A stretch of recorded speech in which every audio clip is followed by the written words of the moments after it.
Saludos Nakama, soy Sangoro y les doy la bienvenida a mi espacio, la cocina de Sanji, donde les compartiré mis análisis, curiosidades, traducciones, etc.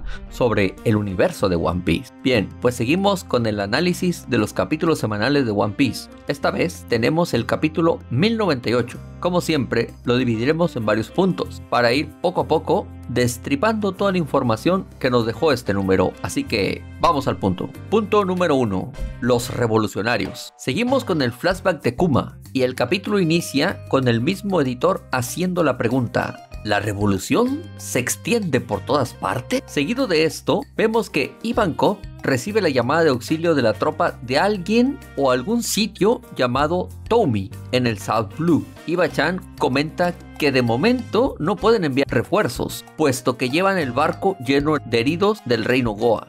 Esto indicaría que acaba de suceder el episodio de la quema de la Great Terminal. Sería muy factible, la verdad. Otro detalle es que presenciamos cómo, gracias a la intervención de la Armada Revolucionaria, se pudo terminar un conflicto civil. Ante la negativa de Ivankov, Kuma toma la iniciativa y acude a ayudar a los aliados, logrando la victoria. De esta manera, la Armada Revolucionaria empieza a ser llamada los héroes del pueblo. Siguiente punto, Ginny y Kuma. Nos enteramos de la razón por la que Ginny es capturada. Resulta que le gustó un Tenryubito y se la llevaron para convertirla en su esposa. Ni Kuma, ni tampoco la recién fundada Armada Revolucionaria pudieron hacer nada por evitarlo. Han pasado 2 años del suceso. Vemos un barco en alta mar y escuchamos una voz débil que dice: "Ya casi llegamos, Bonnie". Acto seguido, en el cuartel de los revolucionarios se recibe una transmisión. Resulta que es Ginny quien les revela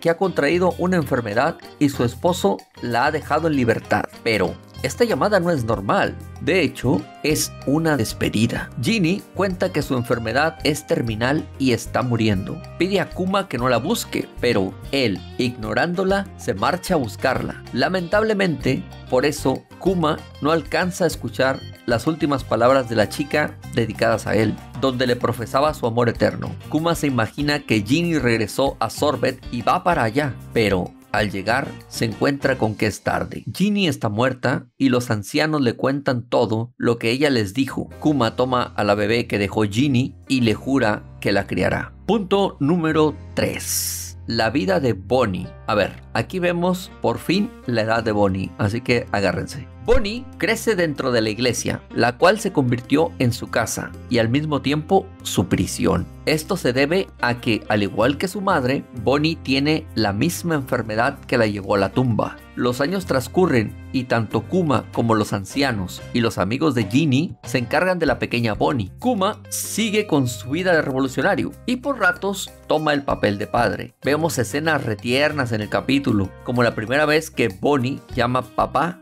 a Kuma. Además, observamos cómo lo entrenan para que sea un buen padre, incluso durmiendo a Bonnie dentro de una jaula de acero, esto para evitar que la pueda aplastar sin querer. Ella se cría junto con otros pequeños que la llaman vampiro y la molestan por aquello de que no se puede exponer a la luz natural. Esto nos lleva al siguiente punto, la enfermedad escamas de zafiro. Primera vez que sabemos sobre esta enfermedad, la cual, si el afectado es expuesto a la luz natural, dígase sol o luna, hace que la piel se torne de un color azul y que surjan en la piel una especie de llagas en forma de joyas que se van extendiendo por todo el cuerpo. De ahí su nombre, escamas de zafiro. Además, la piel se endurece y finalmente acaba con el enfermo tarde o temprano. Así, tome todas las precauciones necesarias. Una vez iniciado el proceso, es irreversible. Por si fuera poco, no tiene cura. Ginny ha fallecido de esta enfermedad y ahora Bonnie también la tiene. Punto número 5. La mentira piadosa de Kuma. Uno de los tantos doctores que revisan a Bonnie es capaz de reconocer los síntomas. Esto sucede cuando Bonnie tiene 5 años. Dicho médico le advierte a Kuma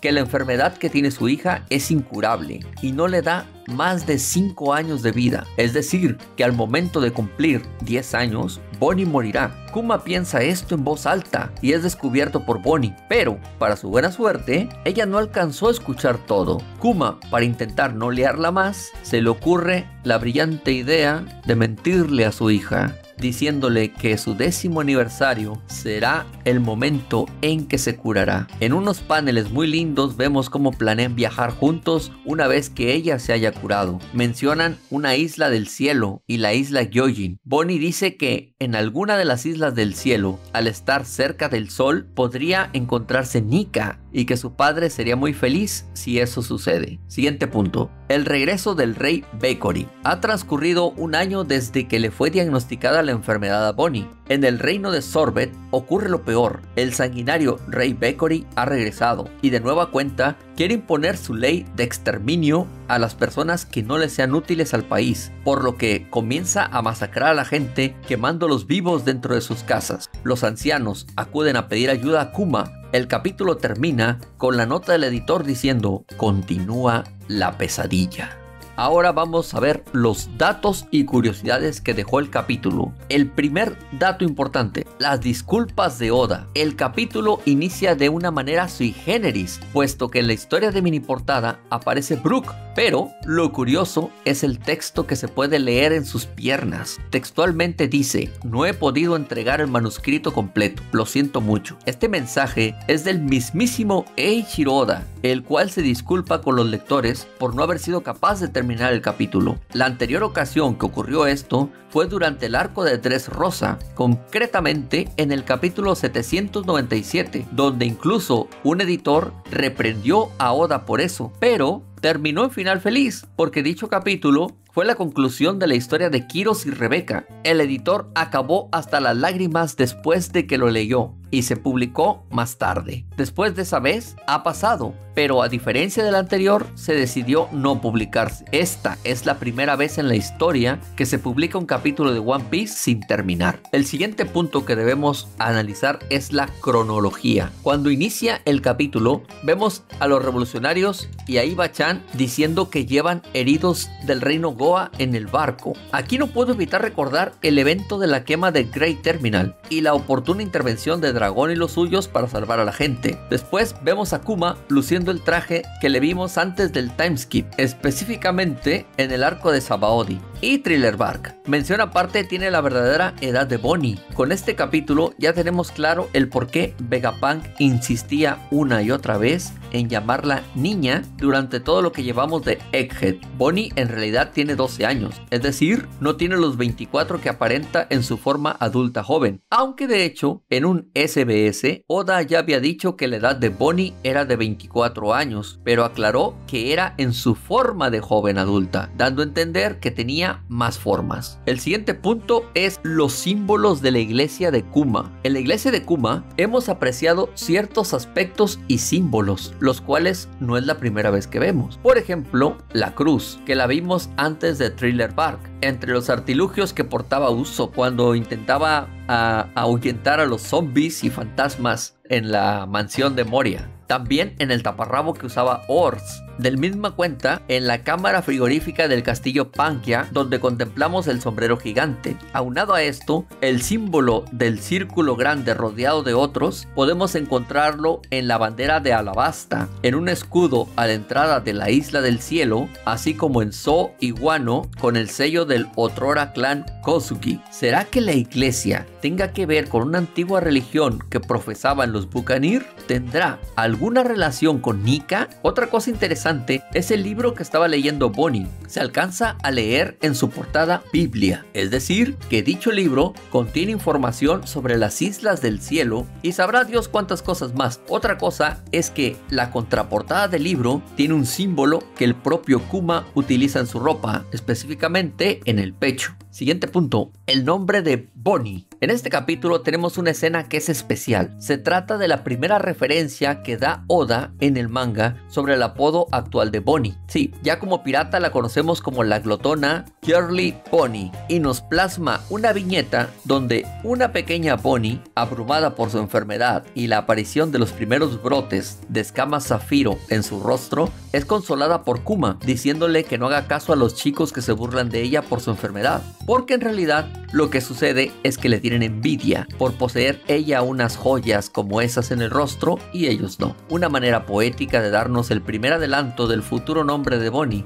aunque en lo personal me hubiese gustado que Oda usara el yearly, así en inglés, en el diálogo. Sin embargo, usa el hoseki, que es joyas en japonés, pero aún así es muy goda el diálogo. El siguiente punto, Kuma, el tirano. Esto, más que análisis, es como un futureo o una teoría, porque algo que me quedó claro es que después de ver el final del capítulo, se viene el episodio en la vida de Kuma, donde se gana el apodo de El Tirano. Obviamente, no creo que vaya a ser como lo contó Jinbe en el capítulo 1064, cuando dijo que Kuma había sido conocido por ser un mal rey, al que su pueblo lo derrocó y que posteriormente fue exiliado del país. Después de eso, se convertiría en pirata y finalmente sería reclutado por la Armada Revolucionaria, como ya hemos visto. Pero Kuma estuvo desde la fundación de los revolucionarios, aunque debido a la enfermedad de Bonnie renunció. No queda claro por la cronología y los hechos si regrese o de plano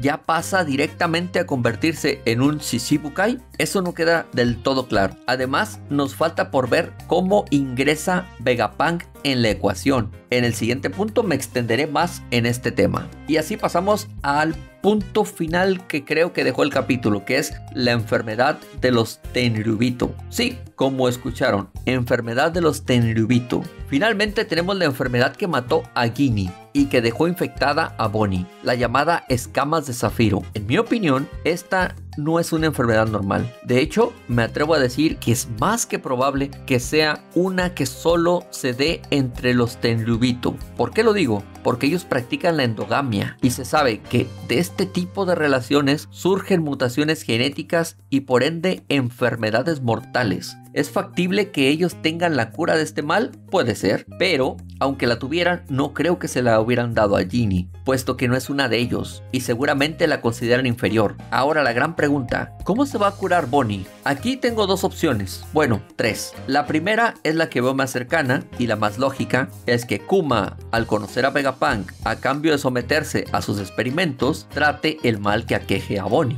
La segunda, que es más seinen, es que Kuma repela la enfermedad del cuerpo de Bonnie y luego la absorba, sabiendo que al poseer un cuerpo Bucanir puede soportar más, y luego de esto es que se somete a los experimentos de Vegapunk para sanarse. La tercera es que simplemente una vez que Bonnie coma la Toshi Toshi no Mi, ella misma se sane gracias a las habilidades que le va a otorgar esa fruta.